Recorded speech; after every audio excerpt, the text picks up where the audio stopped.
Baik, Sofian dan pemirsa tadi ada pertanyaan diajukan dari jamaah bapak-bapak, sekarang dari jamaah ibu-ibu. Assalamualaikum Ibu. Waalaikumsalam warahmatullahi wabarakatuh. Ibu ini dengan Ibu siapa dan asal dari mana nih Bu? Saya Ibu Ati, saya dari Majelis Taklim Umi Baik. Al-Muslimun.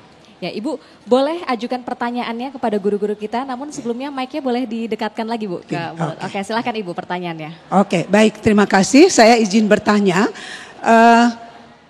Kalau saya lihat tadi kajian Ustadz dan Ustazah, itu kalau kita bagi ada malu yang harus kita pertahankan sampai akhir hayat kita. Karena malu adalah sebagian dari iman, ada juga malu yang harus dilawan. Nah tetapi kalau kita lihat dalam justru kehidupan sehari-hari kita, malu yang harus dipertahankan. Contoh, malu bermaksiat. Sekarang malah diumbar maksiat. Urat malunya putus. Sementara malu yang harus dilawan seperti misalnya malu bertanya, malu belajar agama justru tidak muncul. Nah ini Pak Ustadz sama Ustazah mohon dijelaskan. Jadi sebetulnya bagaimana ini yang harus diinikan? Akhlaknya atau perbuatannya kita hentikan. Sementara di dunia pendidikan dalam kurikulum tentang akhlak moral makin terkikis. Apa jadinya kelak apabila itu adalah terjadi seperti itu? Terima kasih. Baik Ibu, pertanyaan luar biasa namun akan dijawab oleh guru-guru kita usai jeda pariwara berikut ini. Pemirsa tetap di Majelis Ilmu Damai Indonesiaku. Baik, terima kasih. Masih di Damai Indonesiaku, sedikit mereview apa yang ditanyakan oleh jamaah tadi, Ibu Ati Sugita, yang insya Allah nanti akan dijawab oleh Ustazah Syifa. Nah pertanyaannya, bagaimana meningkatkan rasa atau mengusir rasa malu, karena saat ini banyak orang terkikis malunya justru ketika dia diminta untuk belajar agama, justru mereka malu, padahal ini disuruh untuk menghilangkan malu. Ustazah Syifa silakan, nanti akan dilengkapi oleh Ustaz Subeki, silakan. Baik. Izin guru-guru saya, bismillahirrahmanirrahim. Banyak kita yang salah menempatkan rasa malu. Ya, tadi malu dalam kebaikan itu terus dipupuk. Malu mau ngaji, masih muda. Malu pakai aurat. Malu nutup aurat gitu ya.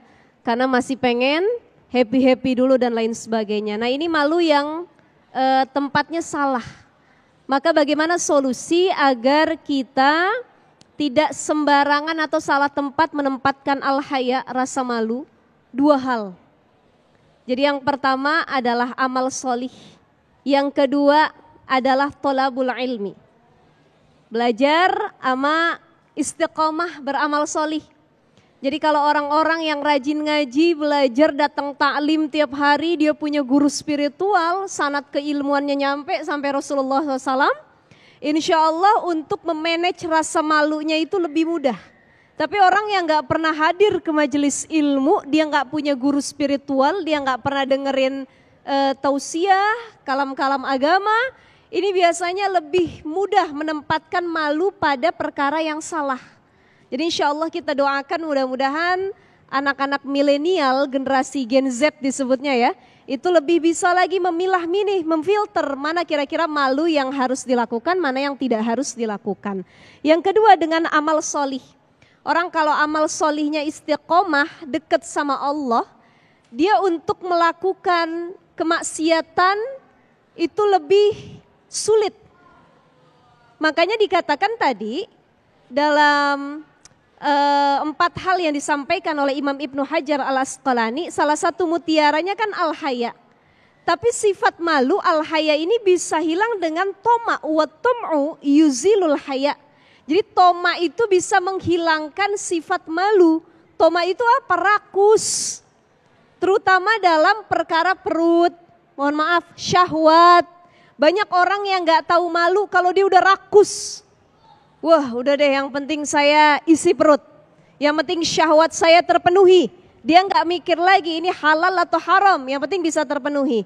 Nah ini biasanya karena amal solihnya kurang, ketaatan kepada Allahnya juga kurang. Insya Allah istiqomah itu bisa lebih berefek bagi kita untuk memanage rasa malu yang ada dalam diri kita insya Allah. Baik.